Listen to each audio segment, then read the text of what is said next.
महाराष्ट्र से एक बड़ी खबर सामने आई है। अमरावती में एआईएमआईएम की नगर सेविका यानी पार्षद, एक हिंदू पार्षद ने, एक महिला पार्षद ने भारतीय जनता पार्टी के मेयर को समर्थन देकर उसको मेयर बना दिया।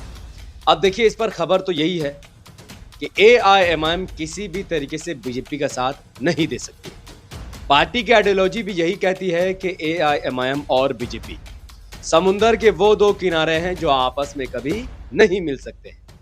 पार्टी ने जब चुनाव महाराष्ट्र में लड़ा था, ये पार्षद का चुनाव जिसमें पार्टी 170 से ज्यादा सीटें जीती थी, उस चुनाव के बाद इम्तियाज जलील साहब ने साफ तौर पर कहा था एआईएमआईएम का कोई भी विधायक, कोई भी नेता बीजेपी के किसी भी मेयर का समर्थन नहीं करेगा।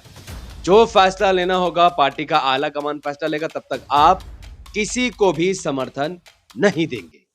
इसके खिलाफ अकोट म्युनिसिपालिटी में 5 एआईएमआईएम के पार्षद ने भारतीय जनता पार्टी को मेयर बनाने के लिए समर्थन दिया। इम्तियाज जलील साहब, जो महाराष्ट्र एआईएमआईएम के प्रेसिडेंट हैं, उन्होंने उन पांचों पार्षदों को पार्टी से बाहर का रास्ता दिखा दिया, क्योंकि पार्टी में ऐसे किसी व्यक्ति की कोई जगह नहीं जो बीजेपी का किसी तरीके से साथ दे, चाहे वो लोअर लेवल में हो या फिर अपर लेवल में। उसके बाद खबर आई कि अमरावती में भी एआईएमआईएम के एक हिंदू महिला पार्षद ने भारतीय जनता पार्टी को मेयर बनाने के लिए अपने वोटों का समर्थन दिया, वो भी लाइव।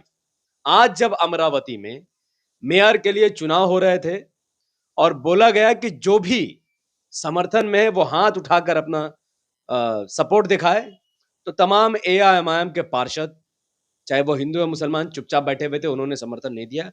एक हिंदू पार्षद ने अपना हाथ उठाकर भारतीय जनता पार्टी को समर्थन दे दिया।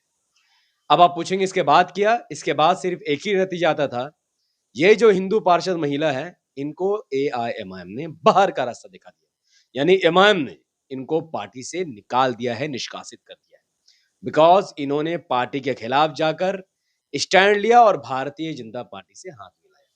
तो जो लोग भी एआईएमआईएम से आने वाले वक्त में चुनाव लड़ेंगे या चुनाव लड़ चुके हैं, जीतेंगे या जीत चुके हैं, उनके लिए साफ साफ अल्टीमेटम है।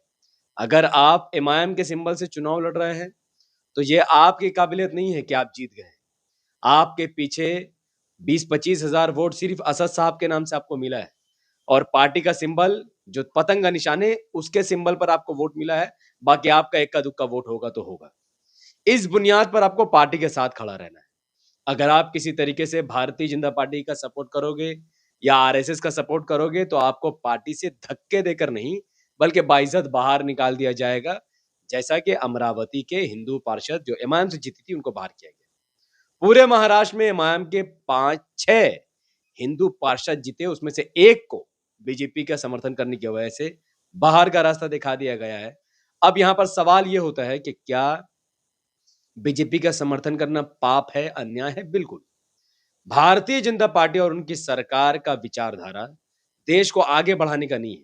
हम बीजेपी से इसलिए नफरत नहीं करते क्योंकि बीजेपी मुसलमानों का घर तोड़ती है, या फिर इस्लाम के खिलाफ बोलती है, या फिर मुसलमानों के खिलाफ उनके कानून है। सिर्फ ये रीजन नहीं, ये रीजन है लेकिन सिर्फ नहीं।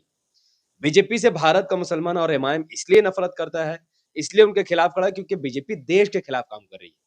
चाहे अमेरिका यूएस इंडिया डील का मामला हो, स्टेफन फाइल का मामला हो, या फिर बाकी सब मुद्दे हो जहां पर डॉलर का मजबूत होना, रुपया का नीचे गिरना, 2 करोड़ रोजगार ना देना, हिंदू सभ्यता का मजाक उड़ाना, जितने दरिया को हिंदू समाज के लोग मां मानते हैं, उनको फैक्ट्री के गंदे पानी से गंदा कर देना, ये तमाम मुद्दे हैं जिसको लेकर एमआईएम बीजेपी के खिलाफ खड़ी रहती है।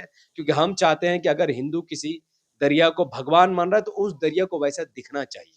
उन देशों में जहां पर भगवान नहीं माना जाता दरिया को, वहां का दरिया साफ है, और हमारे देश का दरिया गंदा। इसमें किसका हाथ है? इसमें भारतीय जनता पार्टी और उनके सरकार के लोगों का ही हाथ है, जो उस पानी में मलमूत्र मिला रहे हैं और उस पानी में फैक्ट्री के गंदे नाली के पानी को उसमें डाल रहे हैं, मिलावट कर रहे हैं, और देश के लोगों के हेल्थ और उनके आस्था के साथ खिलवाड़ कर रहे हैं। अब रही बात एमआईएम की, अब तक 5 अकोट में समर्थन दिया, पार्टी ने उनको बाहर कर दिया। अमरावती में समर्थन दिया, उनको भी बाहर कर दिया। बाकी तमाम पार्षद आज भी पार्टी में बने हुए हैं, और वह इंशाल्लाह किसी तरीके से एमआईएम को छोड़कर बीजेपी का साथ नहीं देंगे। अब बात करते हैं कांग्रेस की। कांग्रेस के 11 पार्षद ऐसे थे जिन्होंने उसी महाराष्ट्र के एक म्युनिसिपैलिटी में भारतीय जनता पार्टी का समर्थन किया और बाद में उन 11 के 11 पार्षदों ने भारतीय जनता पार्टी को ज्वाइन कर लिया। इससे साफ जाहिर है कि अगर कोई मुस्लिम समाज सिर्फ बीजेपी को हराने के लिए, सिर्फ बीजेपी को हराने के लिए अगर वो कांग्रेस को वोट कर रहा है, तो उसके वोट की कोई कीमत नहीं बची है, क्योंकि वह कभी भी बीजेपी में जाकर ज्वाइन हो जाएंगे, कभी भी बीजेपी में शामिल हो जाएंगे। उदाहरण के तौर पर हेमंता विश्व शर्मा, कांग्रेस का एक बड़ा नेता जो कांग्रेस में था, मुसलमानों को डरा डरा कर बीजेपी के खिलाफ वोट लेता था, आज वो बीजेपी से ज्वाइन होकर बीजेपी का सीएम बना हुआ आसाम का। इससे बड़ा क्या उदाहरण मैं कांग्रेस को दूं और कांग्रेस के उन जुम्मन मुसलमानों को दूं जो आज भी कांग्रेस को वोट करने में लगा हुआ है। महाराष्ट्र में कई ऐसे म्युनिसिपैलिटी है जहां पर खबर है कि कांग्रेस बीजेपी का मेयर बनाने वाली है, बना चुकी है। उस पर कांग्रेस क्या एक्शन लेगी वो कांग्रेस जाने, कांग्रेस को लोग जाने, लेकिन एमआईएम इस मामले में काफी सख्त है। तो जिन लोगों ने एमआईएम को छोड़ बीजेपी का समर्थन किया, उनको पार्टी ने बाहर निकाला। यही अब तक की खबर है और यही एमआईएम का शावर है। एमआईएम एक बार अगर किसी को बाहर निकाल दे तो उसका पॉलिटिकल करियर खत्म हो जाता है, जैसा एएमआईएम के वो 4 विधायक थे जिन्होंने एमआईएम को छोड़कर आरजेडी का साथ दिया, बीजेपी का नहीं, आरजेडी का साथ दिया, एमआईएम को धोखा दिया, एमआईएम को वोटर्स को धोखा दिया, और आज उनकी हैसियत ये बची है कि उन तमाम के तमाम लोगों का टिकट भी कट गया, वो लोग चुनाव भी नहीं लड़ पाए, और इनमें से एक जो चुनाव लड़ा वो पूरी तरीके से बिहार में हार गया, उसकी पूरी राजनीति खत्म हो गई। मैं किसके बारे में बात करता हूं, अगर आप समझ रहे हैं मैं जिसके बारे में बात कर रहा हूं, उसका नाम कमेंट पर जरूर दीजिए। वीडियो को यहीं खत्म करता हूं, वीडियो को इतना शेयर कीजिए ताकि लोगों को पता चल जाए कि एमआईएम और बीजेपी कभी नहीं मिल सकती है। वो समुंदर का दो किनारा है जिसका कभी भी मिलन हो ही नहीं सकता है। बहुत बहुत शुक्रिया। अस्सलाम वालेकुम रहमतुल्लाहि व बरकातहू। मैं था मोहम्मद हफीज अंसारी और आप देख रहे थे द पॉलिटिकल। जय हिंद।